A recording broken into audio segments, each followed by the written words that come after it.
હવે માની લો કે તમારે 2 વિષય પૂરા થઈ ગયા, તમારે રિઝનિંગ એ પતી ગયું, ગણિતે પતી ગયું, તો તમારે 30 મિનિટના 2 હાફ કરી દેવાના.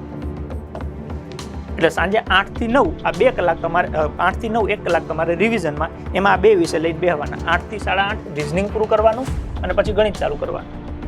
હવે માની લો કે રિઝનિંગના ટોટલ 46 ટોપિક છે, તમે એક દિવસમાં 4 ટોપિક કરો છો, તો આખું 4, બીજા દિવસે 8, ત્રીજા દિવસે 12 એમ પૂરા કરતા જવાનું.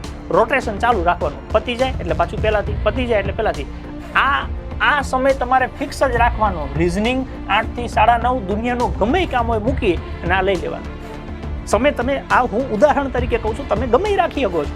પછી એવો બુદ્ધિ વગરનો પ્રશ્ન નહીં કરવાનો કે કેટલા વાગે કરું, ગમે એટલા વાગે કર, પણ કર એ મહત્વનું છે. 30 મિનિટ દેવા મહત્વના છે. એનો ટાઈમ નક્કી નથી કે આ જ ટાઈમે દેવાય.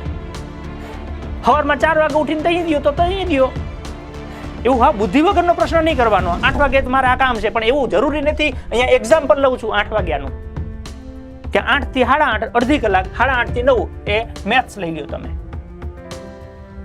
મેથ્સમાં તમને વાર લાગતી હોય તો કાંઈ વાંધો નહીં, ભલે ને 1-2 ટોપિક થાય, 2 ટોપિક કરો, બીજા દિવસે 2 ટોપિક, ત્રીજા દિવસે 2 ટોપિક, તો એમ મહિનો થશે એટલે આખું રિઝનિંગ પતી જશે. ફરી પાછું મહિનો થશે, પતી જશે.